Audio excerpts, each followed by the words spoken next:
さて、この旅のゲームはどう転ぶのか。委ねるもよし、抗うもよし。いずれにせよ、わしに残されたわずかの命をトスに値する実に楽しい宴よ。In his dimly lit study, occasionally brightened by the lightning, Kinzo kept mumbling and laughing to himself. On the antique clock with the intricate design that had been sitting on his desk, the two overlapping hands tilted to the right and began to slide. The measure of time could be counted up to 24, had returned to 0, and had begun to count back again. 時の刻みとは残酷なものよ。24を数えるために1日をかけてたどり着き、そして再び0に戻る。23時59分までは確かに数えただろう。しかし、24時にたどり着くことはできたのだろうか。たどり着けず、再び0時に戻ったと考えれば、それは何とも虚しいことよ。But perhaps a person's life is the same. You live, aiming for a perfect 24, and the instant you reach it, you return to 0. People will probably praise the departed, saying he did reach 24, but he most certainly did not. In the end, he's a 0. わしは違うぞ。わしは生きて24にたどり着く。そここそが黄金鏡。ベアトリーチェの住処なのだから。Kinzo had been fumbling around with some tarot cards for some time. It looked as though he was trying to divine his own luck with a contest, doing it over every time he didn't like the result. The most forbidden action in tarot reading is trying to predict the same thing twice. To do so ridicules the results of fortune-telling. It also desecrates those beings higher than humans that give revelations through tarot cards. However, Kinzo knew. Tarot cards shouldn't be used twice because, since they're nothing more than random number generator, reading them twice will naturally cause a different result to appear. Therefore, reading them twice was only forbidden to preserve the mystique of the tarot card's results. However, that didn't mean that Kinzo didn't take tarot reading seriously. Kinzo's interpretations of tarot reading was done in a completely different way. That was to repeat the reading over and over, without giving up in the slightest until he reached the result most favorable to him. The mark he set for his most favorable result would vary, but when he demanded the most favorable result in a strict literal sense, it was the same thing as a simple roulette of luck, where he seeked an arithmetic miracle. However, Kinzo used miracles of numbers in the basis of his magical power, so the function perfectly as well as a magical ritual. In other words, until the result he desired appeared perfectly, he would strive to repeat the tarot reading over and over with conviction, turning the feeling of his heart into prayers, so that when they reached the heavens, they would be sublimated into results. This was Kinzo's personal magical interpretation. Therefore, even though Kinzo's tarot reading cards were no different from those generally used, the way they were used was completely different. 今宵は思い通りにならぬな。 Kinzo stopped his hands for a second. He seemed to not be getting the results he wanted. On the contrary, bad cards that shouldn't show up so often appeared repeatedly, and continued to interfere with the miracle Kinzo wished for. そういうことなのか。 Kinzo seemed to have received some revelation that was different from normal, but judging by the unlucky cards scattered across his desk, it was difficult to imagine the omen had been a good one. For a while, Kinzo closed his eyes tightly, pondering something. Then, as the thunder roared, he made up his mind about something, took the telephone receiver, and dialed. わしだ。源氏はおるか。至急だ。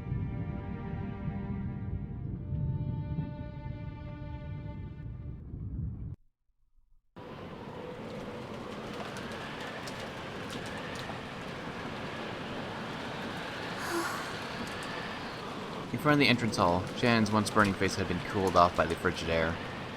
She had thought that George's proposal would surely come sooner or later. It wasn't as though she hadn't prepared herself mentally, and she had answered by nodding. Had she been reckless because of her youth? She should have just thought about her future more. Should she have thought about her future more seriously? I wonder if my immediate reply made him think I'm a cheap girl. If that at least waited until tomorrow morning, would that have at least shown him that I was taking this seriously? Now that she'd already received the ring from George, Shannon kept fidgeting in embarrassment. I should have done this. I should have done that. As she did, she heard the sound of footsteps splashing through the puddles. Shannon immediately chased away the emotions welling up inside her.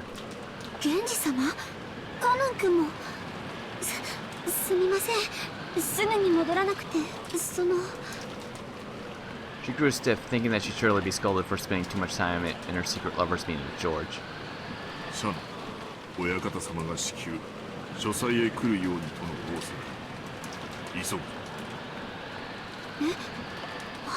はい、かしこまりました。一体何事なの？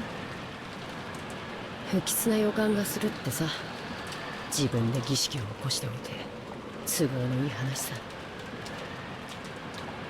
大田に気取られぬよう裏から入る。足音に気をつけ。はい、姉さん注意して。姉さんは賑やかだから。Cannon was especially good at hiding his footsteps, just like a cat. He was able to suddenly be there without anyone noticing and leave in the same way. For example, even though he stepped in puddles, the sound he made was far smaller than that of the rain hitting them. Genji also had abilities of that kind. Or rather, those servants called furniture were supposed to be like that. Just like how desks and closets go unnoticed by members of the family, these servants also held it in great virtue to just suddenly be there whenever they were needed. Compared to that, Shan's footsteps still strongly asserted themselves. She was also trying to hide her footsteps, but compared to Cannon and Genji, well, you could say that she was a little more boisterous. Eventually, they reached the back door, and the three of them entered the mansion.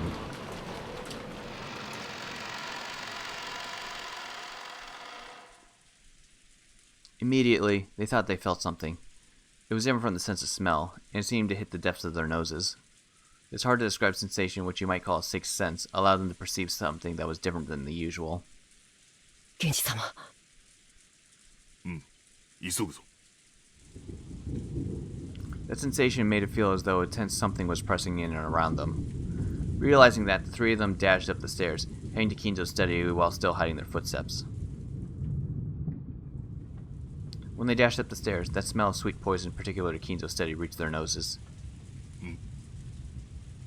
いかがなさいましたか、源氏様。結界が死んでいる。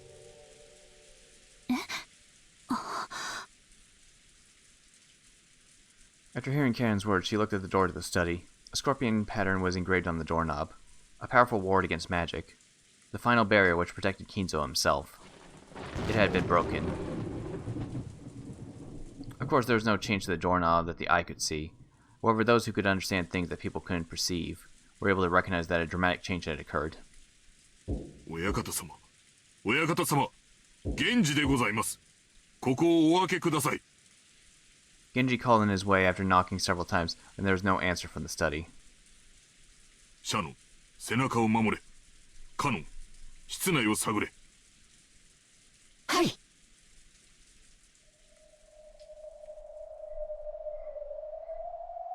Cannon put his ear to the door, searching for a presence inside the study.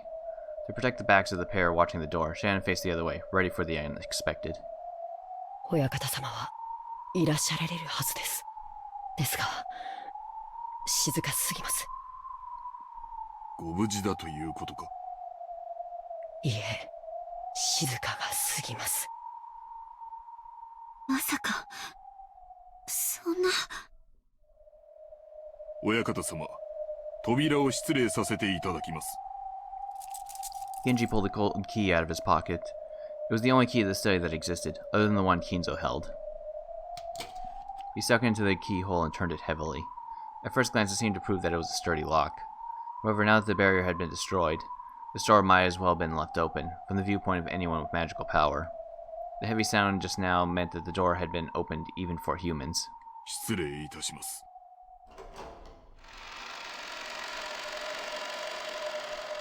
As Genji respectfully bowed his head, and Cannon's sense of tension grew tighter, and Shannon trembled, they entered the study. They immediately discovered Kinzo's figure. He was sitting on the reception sofa so his back faced them.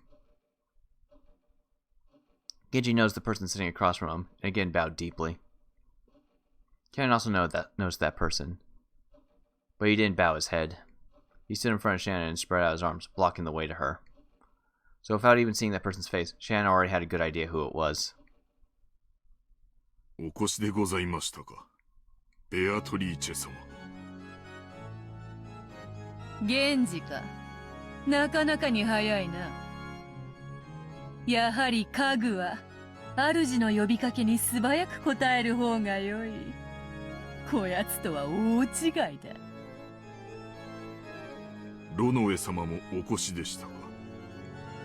Genji directed his greeting towards the thin darkness behind and to the right of Beatrice, where there shouldn't have been anything. Even Ken and Shannon would never have imagined that someone was there. However, the darkness responded immediately and praised Genji's eyesight.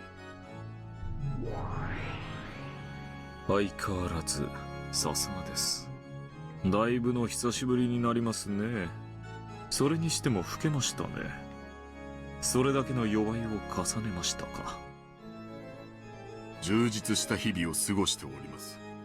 ロノエ様におかれましても、ますます充実されておりますようお見受けいたします。ええ、おかげさまです。そしてシャノンも久しぶりですね。君は随分と美しくなった。そして随分と強くなったようですね。良いことです。ありがとうございます。姉さん、あいつは一体。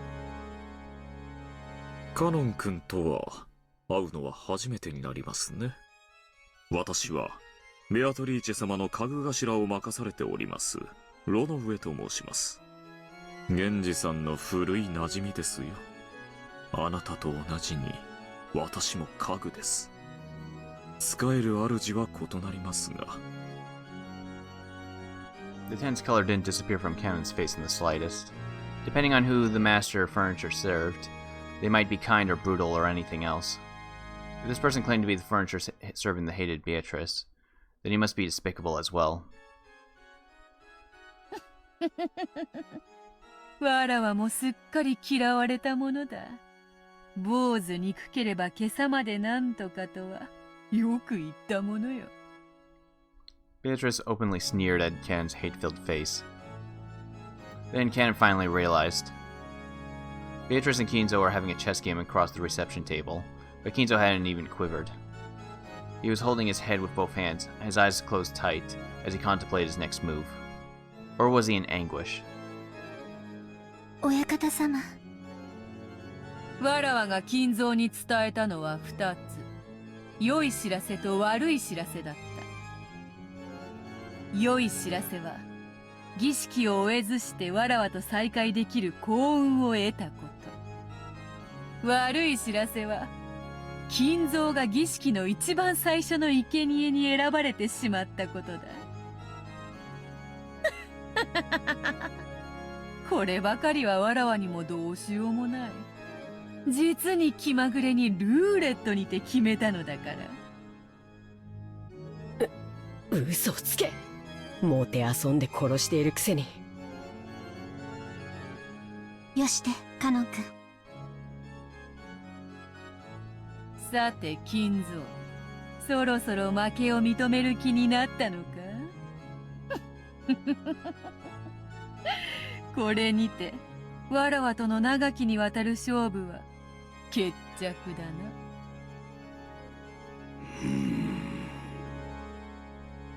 At a glance, it was hard to make out the situation on that chaotic chessboard. However, judging by Kinzo's anguish and Beatrice's malicious confidence, it seemed to be over already. 是非もなし。これもまた一興か。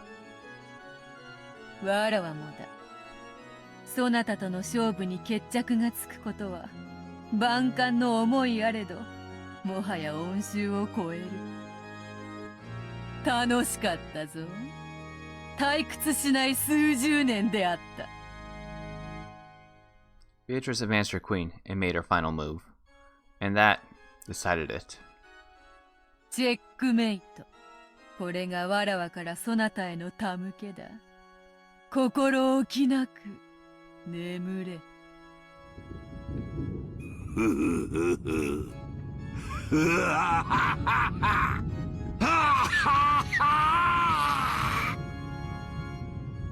Kinzo suddenly stood up and laughed, like an opera singer facing a full crowd and spreading his arms, as though he had succeeded in a century-long plan.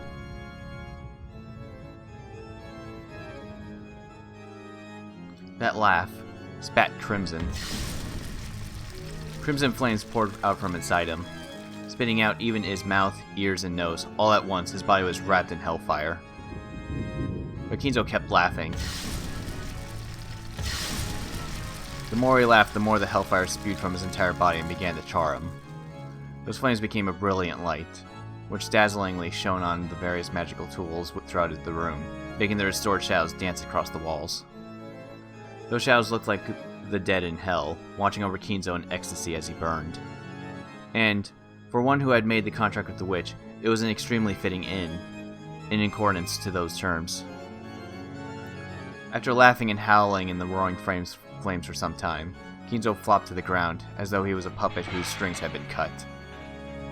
Those incredible blazing flames disappeared as though they had been completely burned up, and afterwards, nothing remained but a festering and burnt corpse that one could hardly bear to look at.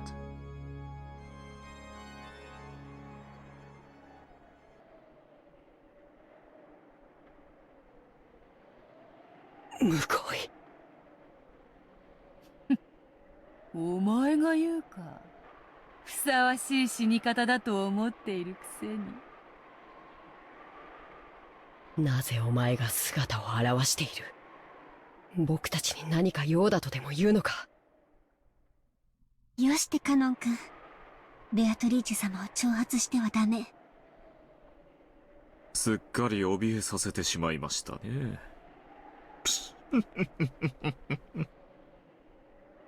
わらわはつくづくカノンとは仲良くなれぬようだ。そう嫌いでもないというのにね。Beatrice grinned. Cannon violently averted his gaze, obviously unhappy. His reaction was so different from what he wanted to do that it made the witch and her butler laugh. カノン、ベアトリーチェ様の御前であるぞ。言葉遣いに気をつけなさい。ああ、構わぬぞ源氏。好きに言わせてやれ。わらわは寛大である。何が寛大だ。わらわは死にゆく者にはいつだって寛大である。Kenna was taken aback by that creepy laughter. Beatrice wasn't here just to take Kinzo's life. The first twilight required 6 sacrifices. Kinzo alone wasn't nearly enough. And they just casually walked in here. 安心せよカノン。そなたらがここに訪れたから生贄に選ばれるのではない。生贄に選ばれているからこそここに呼ばれているんじゃないか。なんだと。Their instincts were good enough to spot her meaning instantly. 6 sacrifices were required for the first twilight. After Kinzo, how many more would you need to add up to 6? In this mansion, the number 5 instantly made them think of the number of servants here. それがお望みですか。感謝せよ家具どもよ。そなたたちの苦難の日々は今宵ようやく終わりを迎えた。それを告げに訪れたわらわに感謝せよ。かしこまりました。それをお望みでしたら。源氏様。Genji had agreed to the witch's heartless announcement with his usual demeanor, without raising an eyebrow. 親方様亡き後はベアトリーチェ様が我らの主。その求めに応じるのが我らの最後の務めだ。シャノ、カノ、今日までよく仕えた。その労苦もこれにて終わりだ。源氏はさすがですね。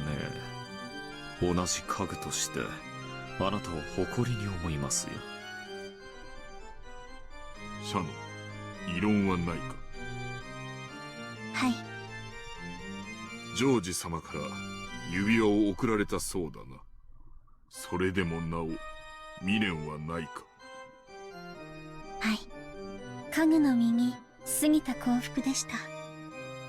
指輪を頂戴しただけで、私の思いはすでに達せられております。Shannon couldn't quite take quite as much of a philosophical view as Genji. There probably were regrets left in her heart. She probably wanted to spend a little more warm time with the person she cared for, George. But she released herself from that. She took a single deep breath, and a blank expression rose to her face. それでよい。シャノンがそこまでの落ち着きを得るとは少し驚きでした。あなたも家具として達観したようですね。惚れた男と夜も共にできず、少しは悔し涙をこぼさんのか。退屈な女よ。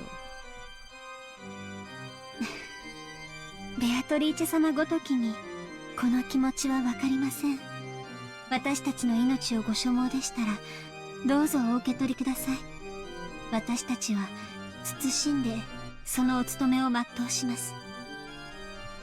それでいい。よくぞ言ったな。ベアトリーチェ様の苦手なタイプのようで。最近小やつめはだいぶ達観しよった。どうも前回いじめすぎたようだ。それを言ったらバトラもか。わらわはまだぬるいのか、それとも追い詰め方が下手なのか。いずれにせよ面白みのないやつよ。しかしお前はまだわらわを楽しませてくれそうだよな、カノン。カノン君。Compared to the two had taken a far-sighted approach, there was a painful anguish on Cannon's face. Cannon was still far too young to accept his demise after being told off of it suddenly by an appearing witch. カノン、わらわは退屈を何より嫌う。そしてお前を除く二人が素直に死を受け入れるもので面白くない。だからそなたにはわらわの期待を裏切らないでもらいたいものだ。僕を慰み者にしようというのか。Cannon realized that he was being provoked. However, no matter how furiously anger spurred him on, his opponent was a witch. He was a furniture. He hadn't a chance of victory from the beginning. But the witch was expecting that he'd struggle in vain and writhe around, and was even looking forward to it. Just thinking about that was frustrating enough to get his blood boiling. Was disappointing the witch by refusing to resist, like the other two, the only way he could strike back at her? 煉獄の七姉妹が長女ルシファー、いでよ。傲慢のルシファー、ここに。カノン、家具に魔女と戦えというのも酷な話よ。そなたがいくら怒りに駆られようとも、勝算のない戦いでは希望も持てまい。無論勝ち目のない戦いではわらわも退屈というもの。ならば家具は家具、家具同士で決着をつけてはどうか。それならば勝てる希望も持てるであろう。恐れながらベアトリーチェ様、私がそのような出来損ないの家具に劣るようなことがありましょうか。こんな可愛い子に私が万一にも負けるようなことなど。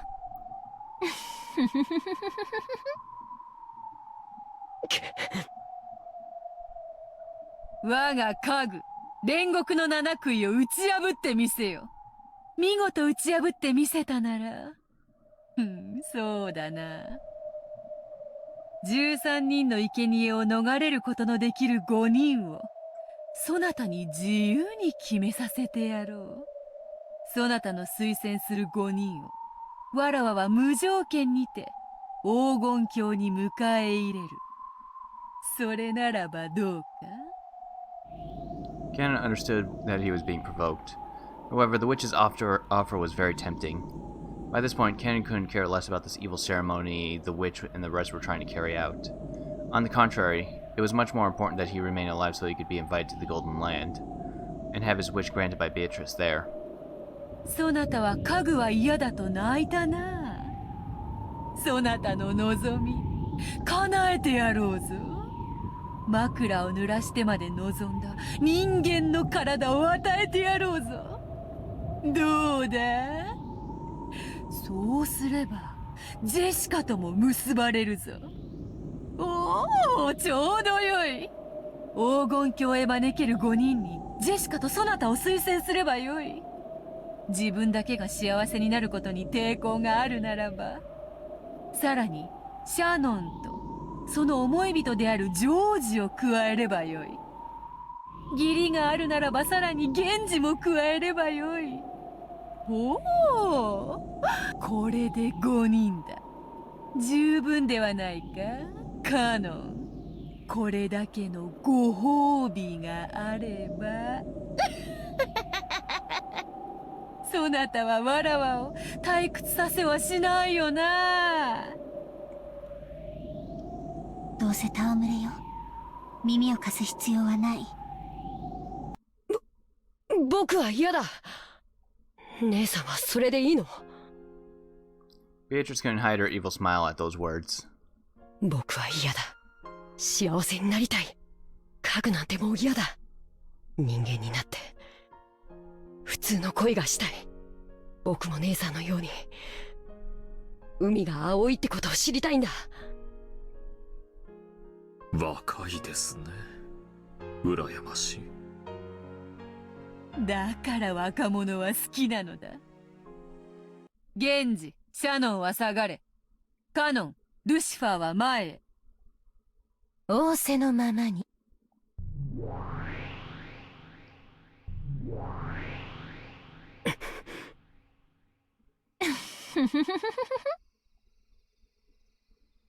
気に入らないわ。ベアトリーチェ様は無理でも私にだったら勝てるかもしれないという見下しが最高に気に入らないわ。 That was probably humiliating for Lucifer, but at the same time she was also happy that she was lucky enough to have this adorable prey all to herself. 恋、魔女の家具、いつまでも僕を見くびることができると思うな。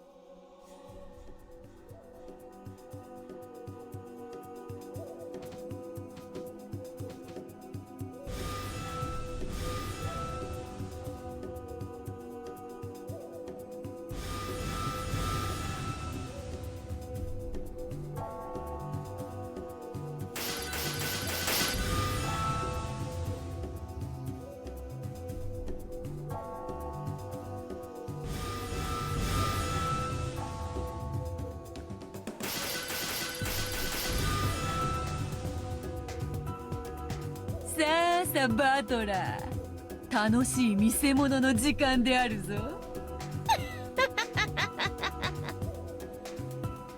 くそ、またおかしなことになりやがった。魔法バトルなんて認めてたまるかよ。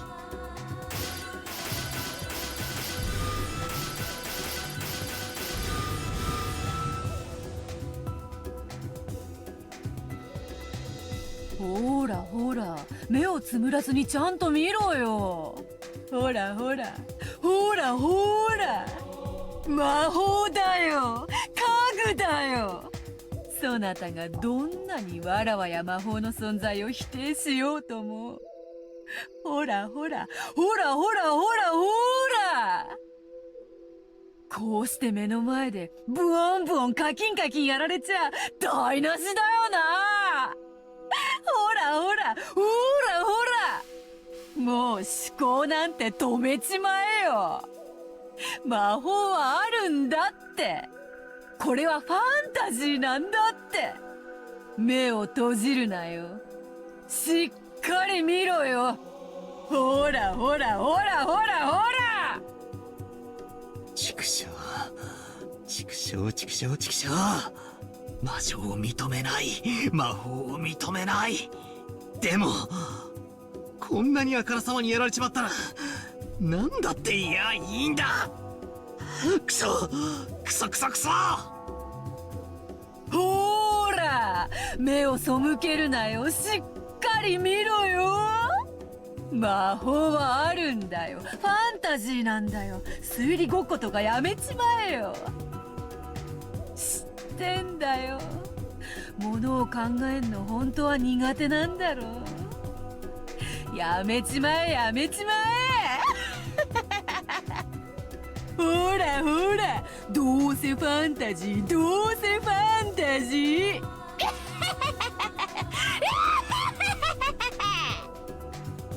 うるせえうるせえうるせえ。俺に話しかけるんじゃね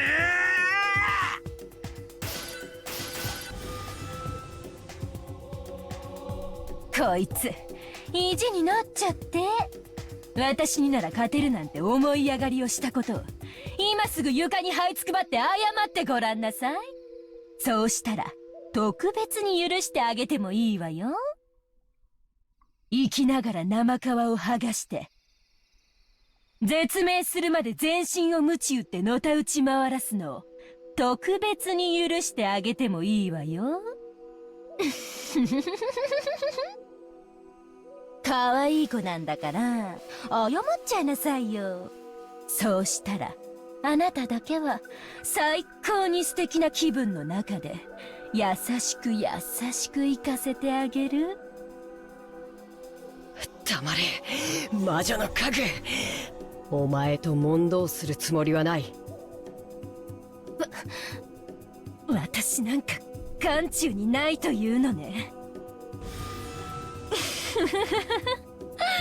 気に入らないわ。畏怖を感じないその目、本当に気に入らないわ。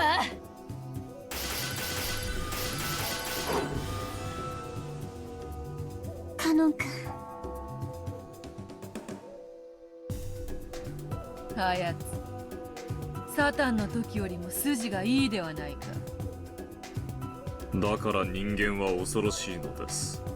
たまに魔女にまでなり悪魔を羊扱いにしたりいたしますよ。わらわはどちらを応援すればよいというのか。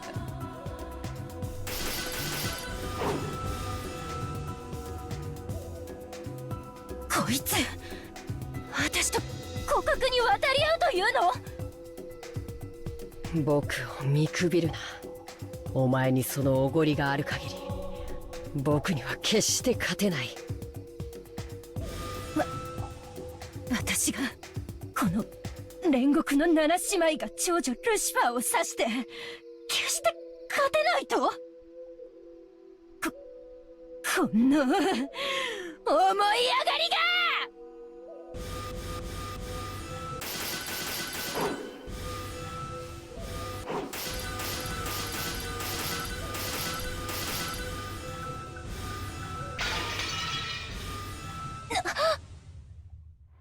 ！Cannon was desperately trying to stay alive, and he had a strong desire to become human, but Lucifer didn't feel anything stronger than the slightest desire to play.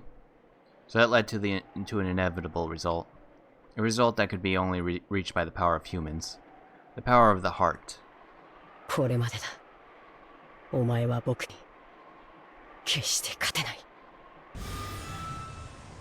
The glowing red curve extended straight out from Cannon's arm, pointing at Lucifer's throat, just beneath the tip of her chin.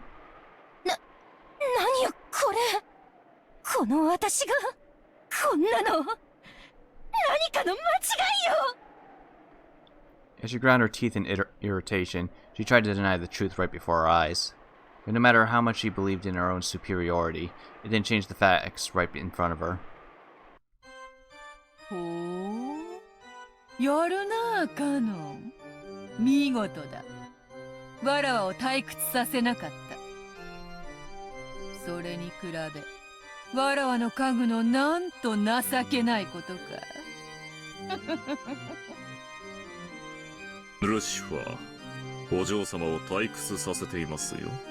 やはりあなたには荷が勝ちすぎた相手でしたか？失望するぞ、七食いの長女。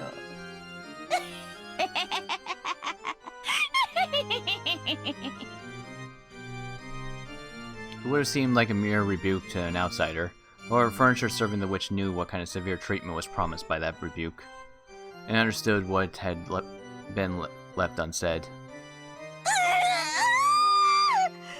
この出来損ない家具が She howled. Abandoning her last bit of pride, she made her body explode, exposing her true form. That form was a demon stake, which bounced off the walls surrounding the room. よくも私にここまで恥をかかせたな。殺す殺す殺す殺す、このぬるまが私の姿をもはや追うこともできないくせに。もう遊ばないよ。本気で怒ったわよ。お前の心臓を一撃で貫いてやるよ。ぶっすりざっくり貫いて真っ赤な血の噴水を天井にまで届かせてやるよ。死ねー。カノン君。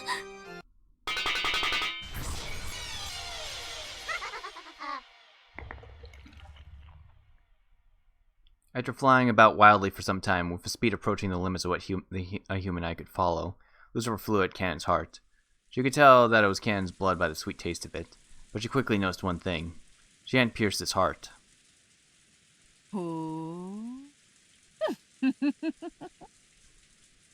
これだから人間は恐ろしい。紅茶はいかがですかな。今はよい。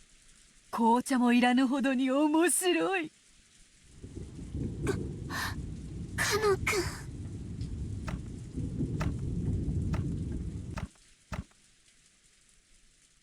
おごったな。だからお前は僕に勝てないんだ。 The floor was stained with dripping blood. It really was Canon's blood, but it wasn't flowing out of his chest. Canon had sacrificed his own left hand to protect his heart.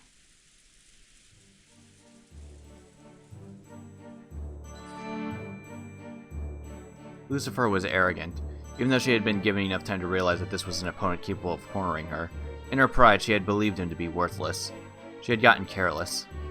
So, just as she had announced, she aimed for his chest, trying to pierce his heart. Because she was arrogant, she hadn't even thought of aiming somewhere other than the place that she had announced. No, maybe she thought about it a little. However, her pride would not allow her to aim for a different spot. After all, she was Lucifer of pride. Canon, withstanding the pain, grasped the demon stake sticking deep into his left hand strongly with his right hand, and pulled it out. When she heard the sound of breaking bones and even more blood dripping down, Shannon looked away reflexively. There was an air hole in the back of his pierced hand so big you could clearly see through it to the other side. Cannon's face was filled with pain, but right now, he had won, without a doubt. The demon stake he was gripping with his right hand turned back into Lucifer again, so that Cannon was now gripping exactly where her neck was.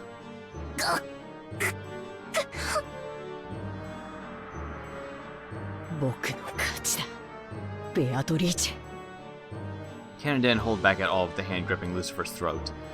She had challenged him again after their fight had already been decided. Cannon had no obligation to be considerate. But even so, Cannon released the witch's furniture. Was it his naive humanism and his pity for another furniture? Or a final bit of respect to the witch? In any case, when she was released, Lucifer fell face down on the ground, retching and moaning over the pain on her throat. お見事ですよ、カノン。あなたの奮闘により、金蔵の研究の正しさが一つ実証されました。Ronove was clapping his hands. To Cannon, who had won at a great cost and had a wound in his left hand that wouldn't close, Ronove's applause felt like mockery. 人の心はあらゆる可能性を秘める。いやはやこれだから人間は恐ろしい。あっぱれであるぞカノン。そなたは勝利した。見事だ。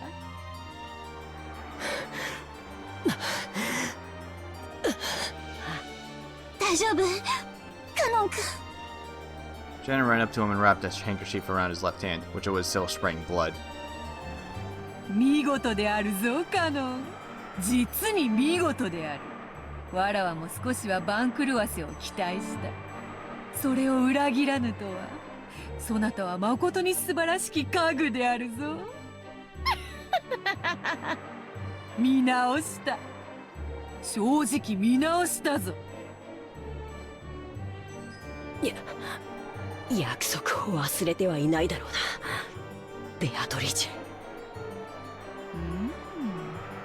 もちろん忘れてはおらぬぞ。魔女も悪魔も非道ではある。だがしかし契約に限っては人間など及ばぬほどに高潔だ。わらわは保護にはせぬ。そなたが勝利したなら13人の生贄を逃れることができる5人を自由に決める権利を保証した。ベアトリーチェ様、私はまだ敗れたわけでは。When Beatrice waved her pipe, heaven and earth turned over for Lucifer. So as a horribly natural result, she fell into the ceiling. The ceiling doesn't seem that high to people standing on the floor. However, people who fall on it upside down head first usually don't agree. お嬢様、さすがにやりすぎでは。それもそうであるな。許してやるか。Beatrice waved her pipe again. When she did, the magic that had been affected Lucifer was released. So as a horribly natural result, this time she fell properly back onto the floor.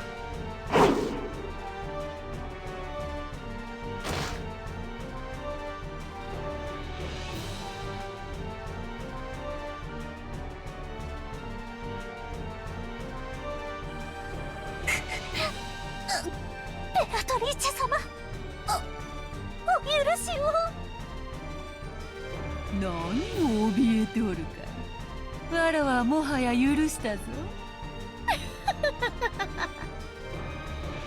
さてカノン、続けようではないか。何をだ、まさか彼女にとどめを刺せとでも言うつもりなのか。ああ、違う違う。まだ終わっちゃいないだろうが。何をだ、はぐらかすな。わらわは確かにそなたと約束したぞ。わらわの家具、煉獄の七杭を打ち破ったならとな。さあさあおいでなさい、煉獄の七杭。不甲斐なき長女の6人の妹たち。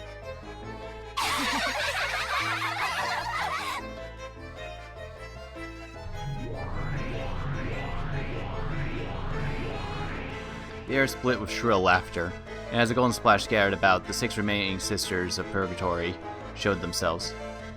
All the 7 sisters of Purgatory were here, after Canon was able to defeat one only by sacrificing his left arm. By now, Canon regretted his thoughtlessness in accepting the witch's challenge. He had been foolish to assume the game against the witch would be on even footing. だっせー。お姉様、どうして床に這いつくばってるの？お前たち。だからお姉様はダメなのよ。長女を偉そうに名乗るくせに上っ面だけなのよ。まったくルシファーお姉様一人の集体が私たちへの評価を下げるのよ。恥を知りなさいな、この未熟者が。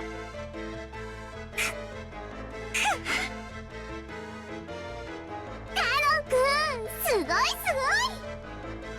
ごい。でもいい気にならないことよ。ルシファーお姉様なんて威張ってるだけで姉妹の子じゃ大したことないんだから。だからルシファー姉は何もしなくていいといつも言っている。お姉様は威張ってだけいればいい。荒事は全て優秀な私たちで片付けるのだから。お姉様、どうする？私たちはお姉様のプライドを尊重して、そのボロボロの体で再び挑むのを期待して手出しをしないつもりなんだけれど。でもカノン君は強いわよね。今のお姉様じゃもうどうあがいても勝ち目はないわよね。お前たち。やれやれ、いつも賑やかな姉妹たちであるな。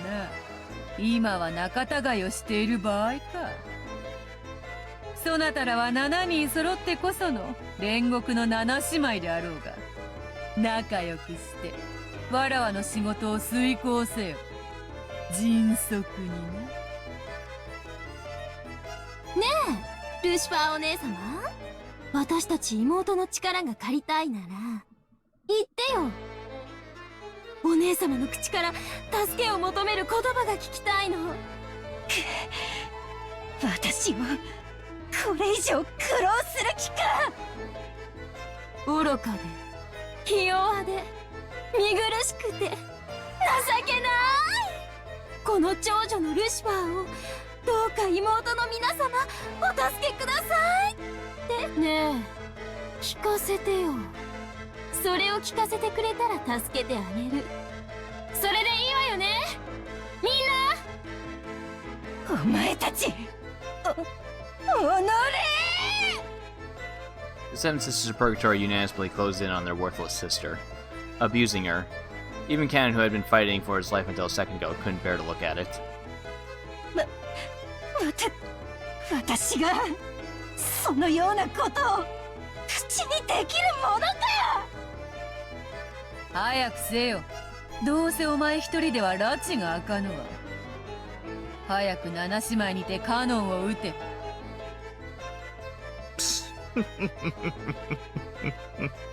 そら、どうしましたか、ルシファー。お嬢様の命令ですよ。ひどい。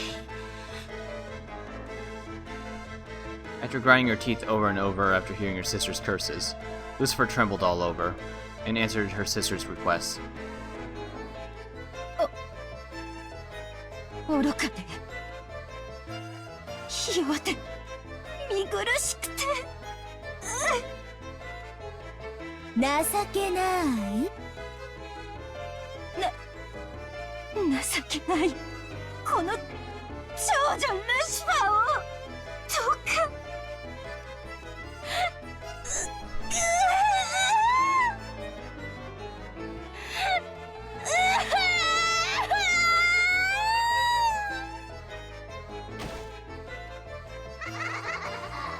The girl known as Pride was finally unable to endure the words she was saying, and broke down crying.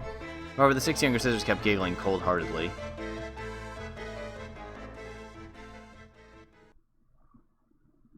ちょっと泣いてごまかさないで。まだいいっつってない。もう十分だろう。さあ姉妹たち、我らの力を見せてやろう。私は全部聞かなきゃ満足しないわよ。ほらほらお姉様、続けてよ。もう十分よ。さあ、この屈辱は姉妹全員の屈辱。生かして返しはしないわよ。さーて、哀れな家具をどのように遊んでやろうかしら。素敵な提案はある？ベルゼは仲良く7人でカノン君を分けっこしたらいいと思います。良い提案だな。それでなら姉妹でみんな仲良しだ。なら私頭部ね。手足はあんたらにあげるわ。やだやだ、ダメ。私が頭なの。そんな約束意味があるわけないでしょ。早い者勝ちに決まってるわ。どんな殺され方がいいかカノン君の提案があったら教えてね。7姉妹でとびっきりの殺し方をしてあげる。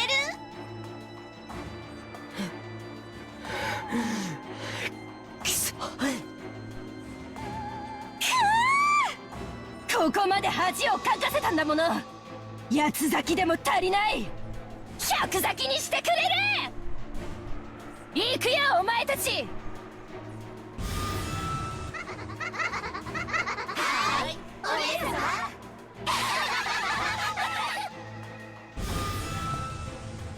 The 7 of them burst at once. They had no intention of playing or boasting. This time they would genuinely follow their master's order. Take Cannon down, swiftly. The 7 sisters danced around the room, faster than the eye could see, examining how they could best kill Cannon. They tortured Cannon with their cruel giggles, sometimes making a close pass at him. They kept scraping his arms and shoulders and cheeks, gradually carving red letters into his body. At that moment, Shannon dashed up behind him, holding onto him so that she blocked the way to his body at least a little.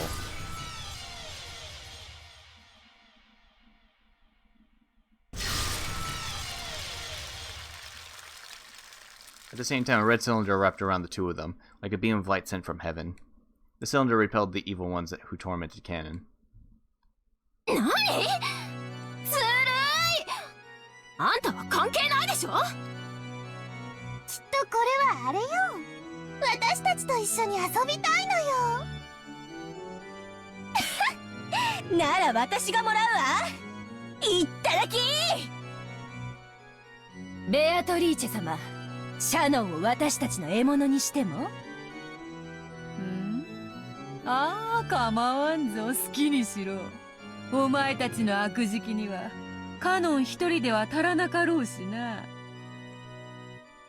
ありがたき幸せ。さあ、シャシャリ出てきたことを後悔させてやろう。どっちがどっちかわからないくらいの肉片にして混ぜてミンチにしてハンバーグにしてあげる。バカね。それよりあの結界を破る方が先でしょうが。食い意地より先に仕事しなさい。はい、お姉さん。As a horribly natural first action, the 7 sisters began to destroy the barrier Shannon had created. Shannon's barrier certainly was strong. It was powerful enough to impress even Beatrice.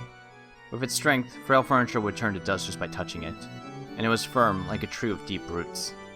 But no matter how big a tree gets, it eventually will surrender to a saw or a hatchet. For the 7 sisters, chopping down Shannon's barrier would be annoying, but not impossible.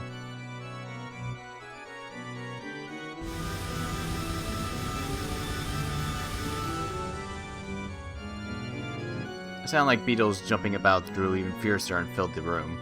The red barrier began to cut up and erode away as though it was a hatchet, a saw, no, a chainsaw by now.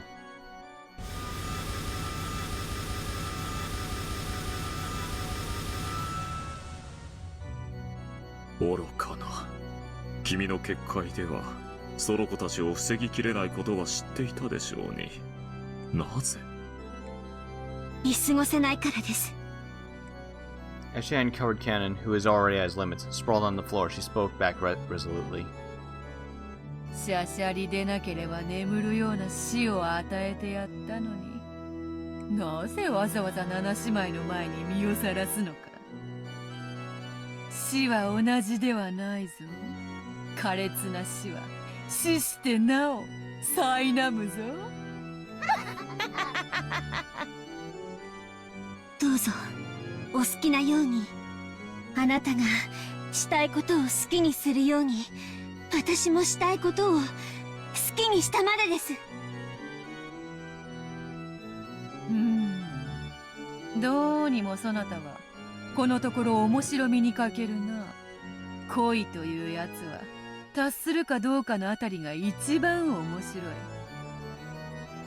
達してしまった後の女はさながら産卵を終えた鮭のごとしか。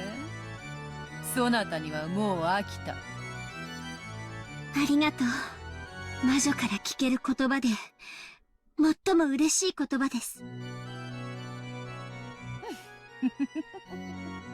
ならせめて最後にわらを思いっきり喜ばせる死に方をしてみせろよ。七姉妹よ、聞こえたな。シャノンの殺し方、お前たちの残虐の限りを見せてみよ。シャノン、申し訳ございません。やはり私には源氏様の高みには至れませんでした。姉さんはバカだ。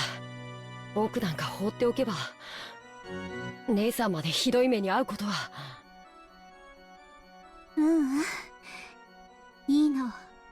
ジョージ様に指輪をもらって女として生きられた。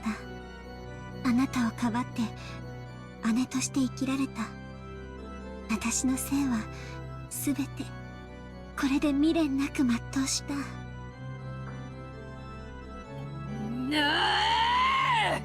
イライラするぜ。その達観が本当にイラつくぜ。だから家具なんだよ。お前からは人間の匂いがしねえんだよ。わらわを見ろよ。わらわこそ人間だろうが。家具のくせにわらわよりも完成されたかのような、達観したかのようなことを言うんじゃね醜い。その未練があなたの正体なの。え。未練じゃねえ。それが生きるってもんだ。指輪もらったから死んでもいいとか。理解できねえ。さっぱりがっかり愕然呆然、全然ダメだぜ。お嬢様、少し品がないかと。うるさいわ家具が。しゃあの楽に死なせてもらえると思うなよ。舌を噛むなら今のうちだ。哀れね。もしも私の目にあなたのその姿が映って、それ己が醜さにおののくといい。安心しろよ。てめえはそれよりさらにめちゃくちゃぐちゃぐちゃに生きながら醜く潰してやるからよ。 At that time, Genji softly entered the red barrier. Perhaps that barrier didn't block those without ill intent. Then, Genji gently held her from behind and covered her eyes with his right hand. 源氏様。もう十分だ。先に休みなさい。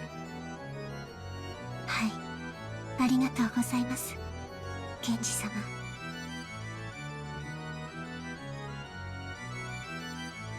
After that, Genji softly pressed his left hand near her collarbone. As he did, emanating from that area, a crimson stain gently spread out.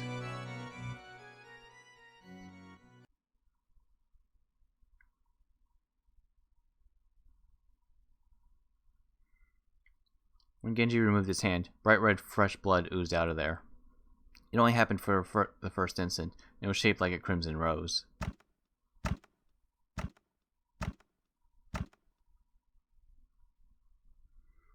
And when he removed his right hand covering her face, there was a peaceful expression there, as though she was sleeping.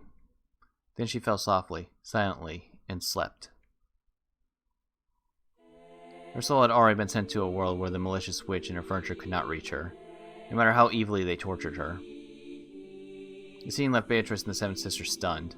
Only Ronove wore a mysterious smile. Then Genji leaned over to Kanon, who was crouching on the floor. よく頑張った。お前ももう休むといい。はい、ありがとうございます、ケンジ様。 Just as he had done with Shannon, he softly covered Kanon's eyes with his hand, then gently pressed the area around Kanon's collarbone with his other hand. And when his hand was removed with the lightness of a feather, there was a crimson rose there.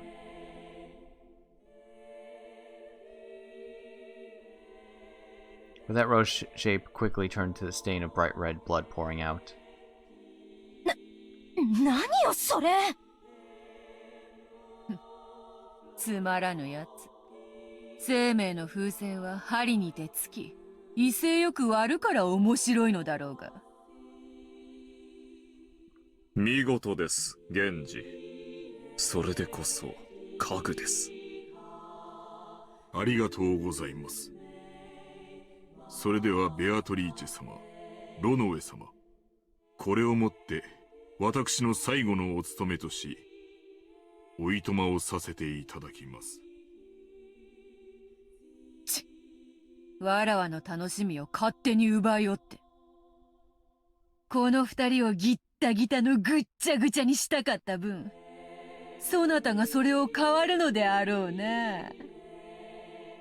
Beatrice faced him with an unsatisfied expression, but Ronove spoke quietly to Genji with a soothing smile. ご苦労でした。あなたは私の最高のしもべです。これまでの労をねぎらうに値する安らかな眠りを、あなたへの最後の褒美として取らせましょう。おい、勝手な真似を。 When Ronove snapped his fingers, Genji slumped to the floor like a puppet with its strings cut. Suddenly, and yet gently, he crumpled, falling into a sleep which no witch could call him back from. It was filled with kindness as the sleep had given Shannon and Cannon.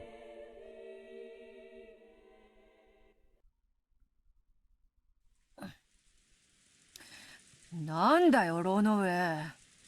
拍子抜けでつまらぬぞ。お嬢様は偉大なる大魔女ではございませんか。この程度、気に留めるほどにもございませんよ。シャノンごときの挑発で頭に血を上らせるなどらしくもない。